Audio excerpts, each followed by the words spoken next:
آئے دن یہ سوال پیدا ہوتے ہیں کہ شری رام جی کو بھگوان کہنا، انہیں پیغمبر یا نبی کہنا کیسا ہے؟ کیا انہیں نبی پیغمبر کہنے کی وجہ سے ہمارا ایمان تو نہیں چلا جائے گا؟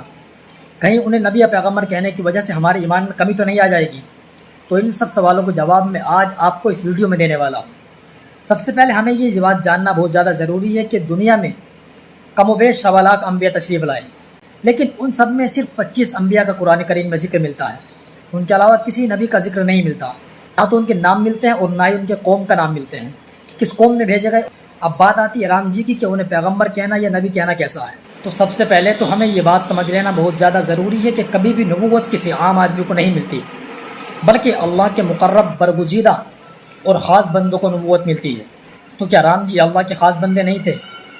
تو ہمیں اس کے بارے میں کسی طرح کی کوئی تحقیق آج تک نہیں ملی ہے، اور ہم کبھی بھی کسی شخص کو بغیر کسی تحقیق کے نبی یا پیغمبر نہیں کہہ سکتے۔ جیسے اگر ہم کسی شخص کو کہہ دیں کہ یہ بادشاہ کا گورنر ہے یا اس کا وزیر ہے، حقیقت میں وہ وزیر نہیں تھا، تو یہ قانون کی نظر میں ایک جرم ہے جس کی سزا ہمیں ملے گی۔ اسی طرح اگر ہم کبھی بھی کسی کو بغیر کسی تحقیق کے نبی یا پیغمبر کہتے ہیں تو یہ جرم ہوگا اور اس کی سزا ہمیں مل کر رہے گی۔ ہاں، اتنا کہہ سکتے ہیں کہ رام جی یہ اچھے آدمی تھے، ان کے بارے میں اچھا گمان رکھیں، لیکن انہیں نبی یا پیغمبر نہیں کہہ سکتے، اس لیے کہ اس کے بارے میں کسی طرح کی کوئی تحقیق نہیں ہے۔ لیکن اگر رام جی حقیقت میں نبی نہیں بھی تھے، پیغمبر نہیں بھی تھے، تب بھی ہم انہیں برا بھلا نہیں کہہ سکتے، تب بھی ہم انہیں گالیاں نہیں دے سکتے، اس لیے کہ اسلام اس بات کی ہمیں اجازت بالکل نہیں دیتا۔ اسلام تو کہتا ہے وَلَا تَسُبُّوا الَّذِينَ يَدْعُونَ مِن دُونِ اللَّهِ فَيَسُبُّوا اللَّهَ عَدْوًا بِغَيْرِ عِلْمٍ، کہ تم کبھی بھی کسی کے بتوں کو، کسی کے دیوی دیوتاؤں کو گالیاں نہ دو، ان کو برا بھلا نہ کہو، ورنہ اس کا نتیجہ یہ ہوگا کہ وہ لوگ ہمارے بزرگوں کو، ہمارے اللہ کو، ہمارے نبی کو گالیاں دیں گے۔